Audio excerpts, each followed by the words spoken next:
Élection présidentielle inclinée, la CENI poursuit la promotion de ces départements à l'intérieur du pays. Cette appropriation pour cette consultation électorale en vue. Et puis de nouveau dans l'accident de la circulation de Nongo, la vie de la seule rescapée est hors de danger. Aïssatou Boniface Silla est en soins à l'hôpital sino-guinéen de Képé. Voilà pour les titres, encore bienvenue à tous. Je vous le disais tantôt, en séjour de travail à Washington, le président de la République, professeur Alpha Condé, a été reçu à la Maison-Blanche par son homologue américain Barack Obama. La lutte contre Ebola et le renforcement de l'aide apportée aux 3 pays touchés par l'épidémie étaient au centre de cette rencontre. Envoyé spécial à Sanassi Keita. À Washington, pour la réunion de la Banque mondiale consacrée à la relance de l'économie des pays victimes de la maladie à virus Ebola, les présidents guinéens, sierra-léonais et libériens ont été reçus à la Maison-Blanche ce mercredi 15 avril 2015 par le président des États-Unis d'Amérique. D'entrée de jeu, Barack Obama a félicité ces 3 dirigeants pour leur volonté affichée dans la lutte contre le virus Ebola. Le président du pays de l'oncle Sam, satisfait de la baisse considérable du nombre de cas d'infection dans ces 3 pays de la sous-région ouest-africaine, a réitéré son engagement à user de tous les moyens nécessaires pour soutenir les présidents Prosper Alpha Condé, Ellen Johnson Sirleaf et Dr Ernest Bai Koroma à gagner le pari de leur plan commun de riposte à Ebola. Le président Obama a dit que non seulement il va continuer à nous aider pour que tous les pays arrivent à l'Ebola zéro, mais qu'il va faire en sorte aussi qu'on puisse être accompagné pour le post-Ebola afin que le dégât apporté à notre économie puisse nous aider à redresser notre situation économique. C'est l'engagement qu'il a pris ce matin dans son discours. Juste après cette rencontre avec le président Barack Obama, le chef de l'État s'est rendu au Capitole, bâtiment qui sert de siège au Congrès, le pouvoir législatif des États-Unis d'Amérique. Ici, Prosper Alpha Condé est avec le Black Caucus, l'ensemble des parlementaires au Congrès. Au centre des entretiens, le soutien de la Guinée dans la lutte contre la maladie à virus Ebola. Aussi, le renforcement de l'axe de coopération Conakry-Washington. Pour assister à un événement unique, un événement inédit, très rare, pour un chef d'État, parce que le président de la République est reçu par le Black Caucus, l'ensemble des parlementaires au Congrès, ce qui est extraordinaire. Et quand on voit l'engouement dont il bénéficie, qui l'entoure, quand on voit la joie, la bonne humeur et la curiosité de ces parlementaires pour entendre le président, et en tant qu'ambassadeur, je ne peux qu'être fier, reconforté. Il faut reconnaître que ça fait un grand succès pour le président de la République, parce que, franchement parlant, quand on voit cette mobilisation, on est satisfait, on se dit qu'il a une aura très certaine et très solide. Le président de la République est ravi du soutien qui vient lui apporter ses parlementaires américains dans le développement socio-économique de la Guinée. Nous avons eu le grand plaisir d'avoir presque tous les congressmen noirs du Black Caucus qui nous ont fait l'honneur de nous recevoir derrière leur leader DeLong et Jesse Jackson. Donc, comme tout le monde sait, le Congrès est fondamental dans l'attribution des ressources des États-Unis. Nous avons eu le grand plaisir d'avoir leur soutien total, non seulement pour l'Ebola zéro, mais pour le post-Ebola. Donc c'est un grand honneur pour nous d'avoir eu tant de congressmen à cette réception, parce que presque tous les membres du Congrès afro-américains sont venus à ma rencontre et ils ont pris des engagements fermes d'accompagner la Guinée. Donc c'est une très grande victoire pour nous. Enfin, le président de la République, Prosper Alpha Condé, a reçu en audience ses homologues du Libéria et de la Sierra Leone. Objectif, discuter davantage des voies et moyens devant permettre d'harmoniser les points de vue pour une lutte coordonnée contre le virus Ebola. Toujours à Washington, avec les partenaires techniques et financiers, la délégation guinéenne fait la revue à mi-parcours du partenariat stratégique Guinée-Banque mondiale. Une liaison vidéoconférence a été également établie pour permettre aux autres membres du gouvernement de participer au débat depuis Washington. Mamadi Gassama, reportage. Au cours de la 2e journée de leur séjour de travail à Washington, la délégation guinéenne a rencontré en premier lieu les représentants de la Banque mondiale. Au menu des discussions, faire la revue à mi-parcours du partenariat stratégique Guinée Banque mondiale. Les discussions que nous avons eues ce matin nous ont permis de réévaluer cette stratégie pour la rendre peut-être beaucoup plus pertinente au contexte actuel de la Guinée et effectivement de voir aussi comment on peut la réorienter pour aider la Guinée à faire face aux impacts divers d'Ebola. Malgré la crise sanitaire qui traverse la Guinée, la gestion rationnelle des fonds a permis de stabiliser le cadre macroéconomique. En témoigne cette signature d'accord de don de 10 millions de dollars. Ces fonds seront essentiellement destinés à la relance des activités du secteur de la pêche en Guinée. La banque est en train de s'activer dans la finalisation de l'étude de faisabilité de Swapiti, que ce soit la partie technique que financière, mais également il faut se dire que la revue à mi-parcours du cadre de partenariat stratégique nous a permis de comprendre que les projets qui ont été à l'époque retenus dans ce cadre ont été exécutés de façon normale. Après l'étape de la signature, la délégation a été successivement reçue par le vice-président Afrique Banque mondiale et le département des finances du Fonds monétaire international. Les débats se sont focalisés sur la mise en œuvre du projet de barrage de Swapiti, mais aussi l'organisation des prochaines élections présidentielles. À l'étranger, Bamako au Mali, fin des travaux de la 17e conférence des chefs d'État et de gouvernement du comité permanent inter-État de lutte contre la sécheresse dans le Sahel. Objectif, améliorer la sécurité alimentaire et la gestion rationnelle des ressources naturelles. Au président de la République, professeur Alpha Condé, a été représenté à cette rencontre internationale par le Premier ministre Mohamed Saïd Fofana. Hadi Kamara Kabasouma, bureau de presse de la primature. Après N'Djamena en 2013, c'est Bamako qui a abrité hier les travaux de la 17e conférence des chefs d'État et de gouvernement du SILS, comité permanent inter-État de lutte contre la sécheresse dans le Sahel. C'est un véritable creuset de réflexion sur les mécanismes permettant de sécuriser les modes d'existence et les moyens de production des populations rurales, tout en contribuant à la réduction de la pauvreté à travers le financement des activités. L'accélération du processus d'intégration économique visé par la création du SILS a été une réponse spécifique et pertinente aux défis et enjeux énormes de notre espace de Sahel. L'autre grand défi auquel nous devons faire face est celui de la maladie à virus Ebola. Le SILS, à travers ses mécanismes appropriés, doit mener des analyses approfondies en vue d'apporter sa contribution dans la lutte contre Ebola. Dans l'optique de diversifier son partenariat, le SILS a renoué avec certaines institutions financières comme la BAD, la BID, le PNUD et la Banque mondiale. La participation guinéenne à ces travaux a été remarquable. Le Premier ministre Mohamed Saïd Fofana était là pour discuter avec les chefs d'État présents du financement de certains projets identifiés par la Guinée. La Guinée a adhéré à cette organisation depuis 2011 et depuis lors nous sommes en règle de nos cotisations, de même que nous devons renforcer cette organisation et la Guinée doit prendre une part active là-dedans. Alors par exemple, il est demandé que le SILS et la CEDEAO coopèrent pour que la CEDEAO puisse travailler avec le SILS sur toutes les problématiques qui ont été soulevées ici. Alors il y a aussi que des projets ont été identifiés qui intéressent la Guinée.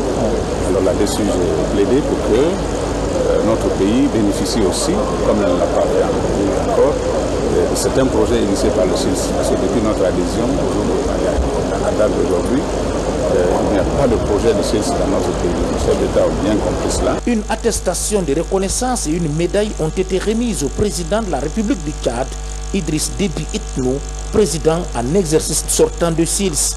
À la fin des travaux, les chefs d'État et de gouvernement ont adopté et signé le communiqué final des travaux, un document qui met en relief l'accès des populations africaines à l'alimentation en quantité et en qualité. À présent, nous recevons en direct sur ce plateau le ministre d'État, ministre de la Justice, garde des Sceaux, Maître Cheikh Sako, pour une importante déclaration du gouvernement. Bonsoir, monsieur le ministre. Bonsoir, madame. Et quelle est cette déclaration du gouvernement?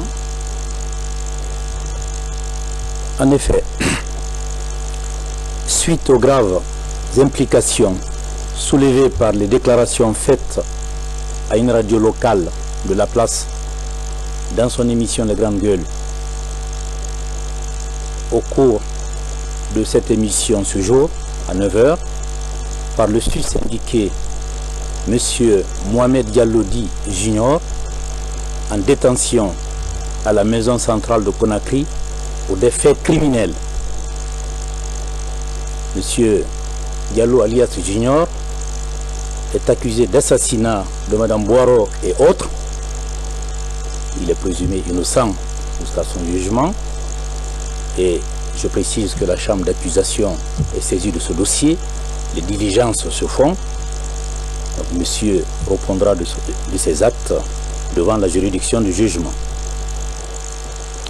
Suite à cette sortie médiatique, qui n'est pas la première, puisque il y a 2 mois, monsieur Junior a également fait une interview à un journal en ligne. Des sanctions étaient tombées, notamment un gardien-chef de la maison d'arrêt qui a été suspendu et actuellement qui est en mandat de dépôt pour ce fait. Et voilà que 2 mois après, les mêmes faits recommencent. Pour cela, j'ai décidé, au nom du gouvernement de la République, de prendre les mesures correctives suivantes. Première mesure, la suspension de ses fonctions de M. André Salefa Leno, directeur national de l'administration pénitentiaire pour faute lourde. Deuxièmement, la nomination de M. Alpha Tanoudi Kamara, précédemment conseiller technique du ministre de la Justice, en qualité de directeur de l'administration pénitentiaire par intérim. Troisième point, j'ai instruit le procureur général près de la cour d'appel de Conakry de mettre en place une commission d'enquête pour faire toute la lumière dans les 24 heures sur les circonstances et les complicités internes et externes qui ont permis à M. Mohamed Diallo alias Junior de faire sa sortie médiatique. Je vous remercie. Merci, Monsieur le ministre, pour cette déclaration. On ouvre à présent le dossier élection à Conakry. La machine électorale est en marche à la CENI. L'institution chargée de l'organisation des élections en Guinée renforce les capacités de ses démembrements afin d'améliorer leur performance. La formation concerne les présidents des CECI, des CEPI, des 38 circonscriptions du pays pour l'appropriation du chronogramme de l'élection présidentielle de 2015. Explication, Seydou Diallo. À plus de 260 km de la capitale Conakry se situe la préfecture de Mamou. C'est dans cette ville cosmopolite et très paisible que la CENI centrale a choisi pour regrouper les présidents des commissions préfectorales et communales des circonscriptions électorales du pays en vue d'une formation sur le chronogramme de l'élection présidentielle de 2015. Il faut être extrêmement, je dirais, avisé, extrêmement posé, extrêmement lucide pour l'intégration de l'ensemble de ces paramètres vers un but final, c'est-à-dire la qualification des actes que nous allons poser. Et sur ce plan opérationnel agrégé de la CENI, une explication du cadre légal et administratif du mode opératoire de la révision du fichier électoral a été dispensée à ces 38 participants. La CENI se dote d'une vision. À partir de cette vision, elle élabore un plan opérationnel. Ce plan opérationnel définit un ensemble de tâches qui sont réparties dans un plan réaliste et réalisable.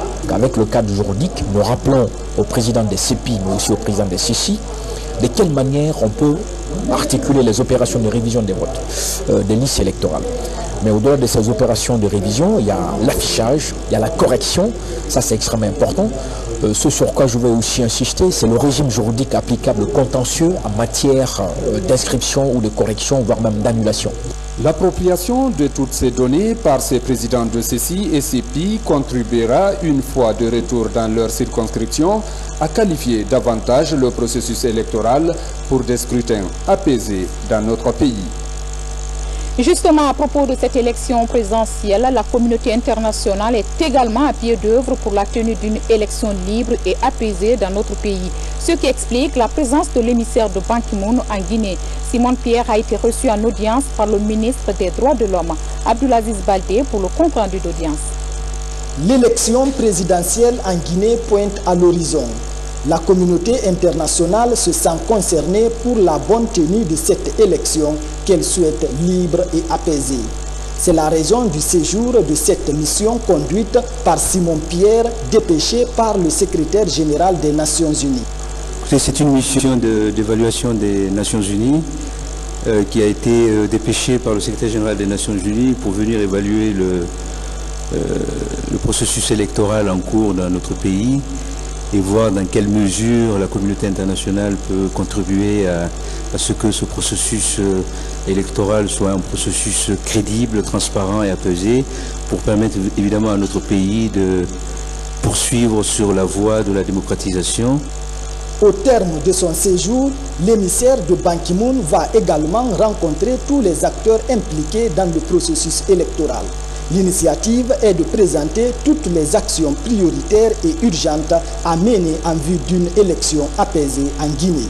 Nous avons eu l'occasion d'exprimer à cette délégation les enjeux de ces processus, mais aussi les projets qui doivent être mis en œuvre pour permettre à l'ensemble de notre pays de vivre ces processus dans la paix et dans la sérénité. Simon Pierre invite à son tour tous les acteurs au dialogue afin d'organiser des élections libres et transparentes dans le pays. Restons toujours au chapitre des élections, cette fois-ci au Togo. Notre compatriote Kabine Komara, ancien Premier ministre, a été désigné le 9 avril dernier par la Commission de l'Union africaine pour conduire la mission d'observation de cette institution. C'est au compte de l'élection présidentielle du 25 avril prochain. Une fierté pour la Guinée que le haut-commissaire de l'OMVS dédie à son pays. Des précisions avec Isidore Gonanamou de Tunkarata. La soixantaine révolue, l'ancien Premier ministre guinéen Kabine Komara, haut-commissaire de l'OMVS, continue d'honorer la Guinée sur l'échiquier politique continental. Pour la deuxième fois consécutive, la Commission de l'Union africaine porte sur notre compatriote le choix pour conduire sa mission d'observation au Togo au compte de l'élection présidentielle du 25 avril prochain. C'est difficile de se présenter comme une fierté guinéenne, mais je dois dire que ce que je ressens, c'est le fait que notre pays est en train d'émerger à travers certaines institutions qui sont dirigées par des Guinéens. C'est un retour de la Guinée sur la scène internationale. Et je voudrais que beaucoup de Guinéens aient cette possibilité, puisqu'il y a certainement des gens beaucoup plus capables que moi, qui ont plus d'expérience. On devrait leur donner de la chance. Et je crois qu'avec la façon dont notre pays s'affirme, ceci va aller de l'avant. Sans nul doute, l'homme mesure à sa juste valeur la tâche qui l'attend et saura répondre aux attentes de ses mandants. Dans son background, Kabine Komara a déjà positivement conduit les législatives au Togo en juillet 2013, la présidentielle et les législatives en Guinée-Bissau en avril 2014. Cette confiance renouvelée de la Commission de l'Union africaine en la personne de l'ancien Premier ministre guinéen confirme une fois encore son engagement inconditionnel pour la promotion et la consolidation de la démocratie en Afrique. Comme pour dire que le travail bien fait paye toujours. Bonne chance donc à notre compatriote à Kindia, tenu de la 7e Assemblée générale du programme concerté de renforcement des capacités de la société civile et de la jeunesse guinéenne. Un espace pour dresser le bilan et faire la prévision pour l'avenir, surtout en ce moment où le blocage du dialogue politique devient de plus en plus inquiétant. Makale Souma signe ce reportage. La crise politique actuelle en Guinée inquiète. La société civile guinéenne réunie à Kindia au compte de la 7e Assemblée générale en est plus que consciente. Les 150 organisations en ont débattu et expriment leur souhait de voir le dialogue reprendre le dessus sur les violences et l'indifférence.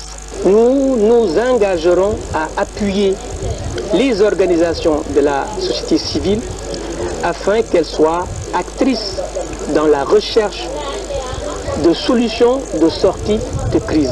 Pour pouvoir se faire entendre, il faut bien qu'on soit une référence. Mais à cette même Assemblée générale, le constat de la division de la société civile guinéenne a été établi. Surtout à propos de l'organisation des États généraux de la société civile qui avait été pourtant décidé à l'AG du 30 mai 2014 à Kindia. Je pense qu'on l'a entendu ici aussi aujourd'hui, il y a une volonté, une envie de l'ensemble des organisations de la société civile de dépasser cette diversité, ou tout au moins d'utiliser cette diversité pour construire. L'Assemblée générale de Kindia est un moment de bilan, mais également celui des perspectives. Les trois grandes thématiques que sont les mines, les droits de l'homme et la jeunesse, entamées en 2014, vont continuer à être traitées jusqu'à leur aboutissement dans le cadre du projet.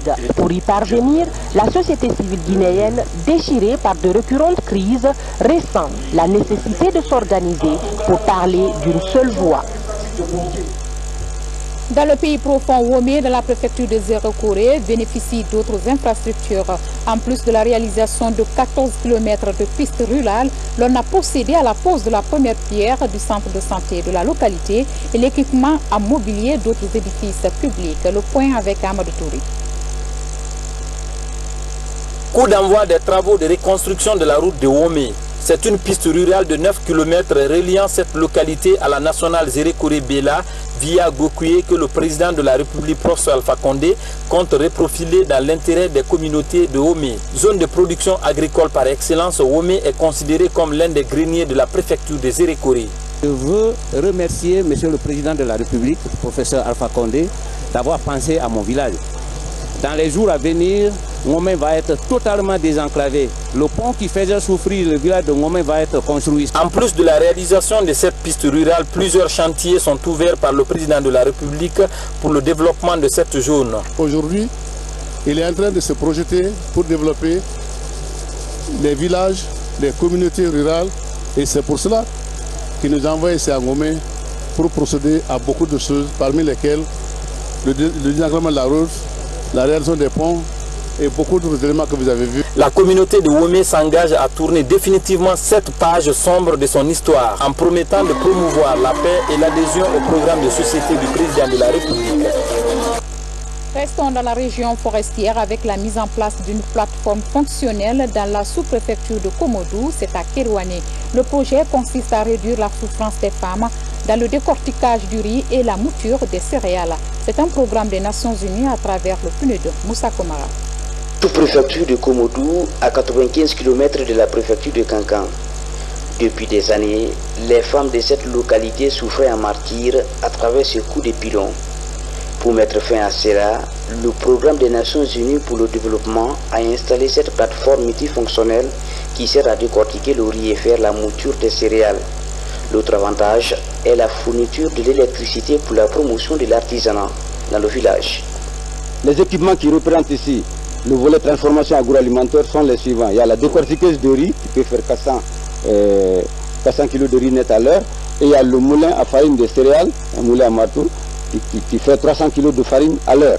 Bon, ça concerne le maïs, et les céréales et les tubercules. Cette plateforme installée à peine 6 mois est l'un des résultats du programme conjoint pour la région administrative de Kankan.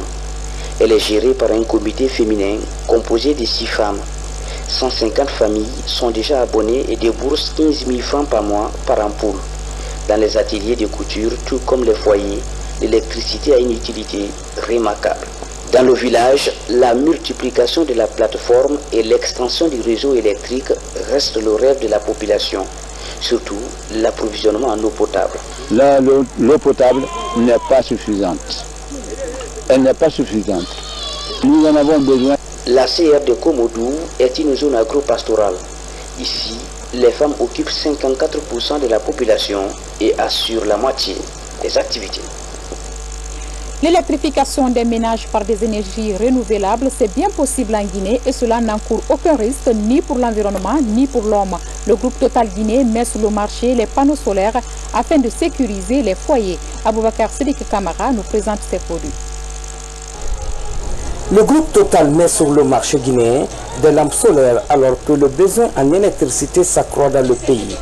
À travers ces lampes rechargeables, Total Guinée matérialise son souci, celui de voir les foyers s'illuminer et sécurisés. La protection de l'environnement est un souci majeur de notre gouvernement. Et les produits qu'offre votre groupe viennent à point nommé pour soulager la population guinéenne dans le cadre de la protection de l'énergie.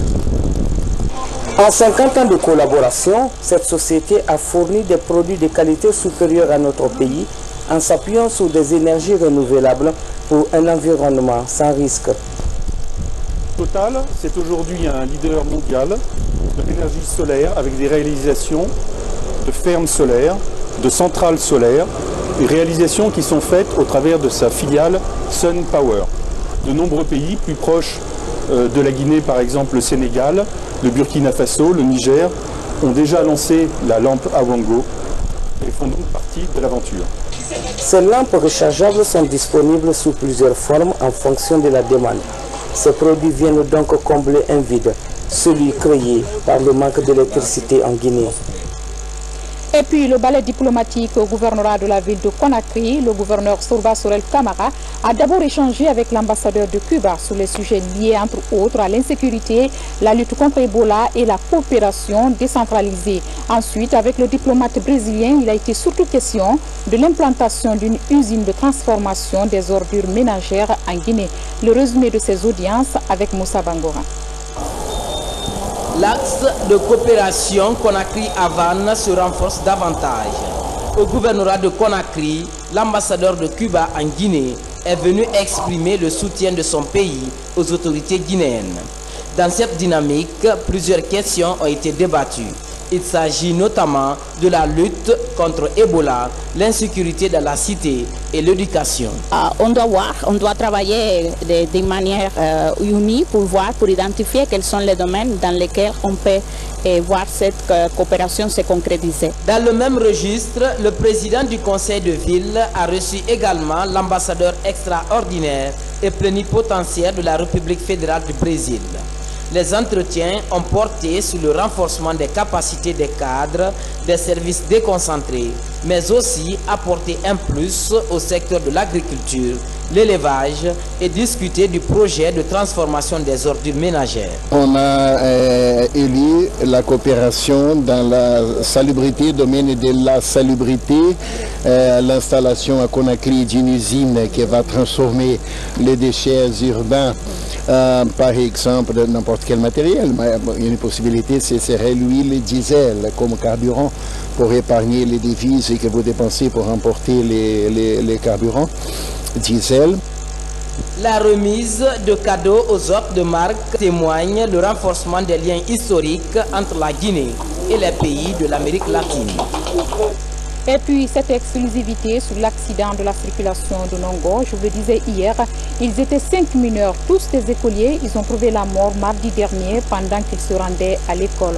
Une seule a eu la vie sauve, Aïssatou Boniface. La rescapée se trouve hospitalisée à l'hôpital sino-guinéen et reprend petit à petit conscience. Une Satawel Camara, Abraham Christophe l'ont rencontré. Suivez. C'est ici, à l'hôpital sino-guinéen, que les rescapés de l'accident de la circulation du mardi dernier sur l'axe Lambagne-Kipé ont été admis. Parmi les 2 survivants figure Aïssata Boniface Silla. Après 3 jours d'intenses soins, cette fille reprend peu à peu connaissance, contrairement aux rumeurs. Je confirme qu'on a reçu 3. Un est décédé. La sœur aînée du défunt n'a pas eu beaucoup de problèmes, c'est une simple contusion du bras. Et finalement, elle est rentrée à la maison. La nommée Boniface Silla, qui est toujours couchée dans nos structures ici, a eu une contusion abdominale. On a fait appel aux chirurgiens. Ils sont venus, qui l'ont vu, qui ont demandé une échographie abdominale, un ASP. Ils ont dit qu'il faut que la patiente soit hospitalisée pour une mise en observation. La douleur, je dis hier et aujourd'hui, ce n'est pas la même chose. Ça commence à aller, la douleur a diminué. Je me déplace maintenant, avant je ne pouvais pas. Les autres, elles sont dans leur salle là-bas. Je ne sais pas comment elles se sentent. Les parents et amis de l'école sont venus nombreux rendre visite à la survivante de l'accident. Je l'ai rencontrée. On l'y a vu, j'ai un peu causé avec elle. Elle-même nous a demandé que si ses amis sont en vie. Je lui ai dit que oui, qu'ils sont tous là. Donc elle ne sait pas si ses amis sont tous morts. Comme je suis venu avant que j'avais suivi les premiers soins, tout. Ils n'ont rien demandé comme l'argent ou quoi, bah non, ils ont su les premiers soins. Après avoir ça, ils l'ont hospitalisé. En tout cas, pour hier et aujourd'hui, ça va très très bien. C'est à bord de ce véhicule à boîte automatique que se trouvaient les 7 jeunes élèves en partance pour l'école ce mardi noir. Prompte guérison donc à Aïssatou Boniface Silla. Voilà comment on se quitte au compte de ce journal. Plaisir a été pour moi de vous servir cette semaine. Adèle Camara sera là demain pour d'autres informations. Merci pour votre fidélité et à bientôt.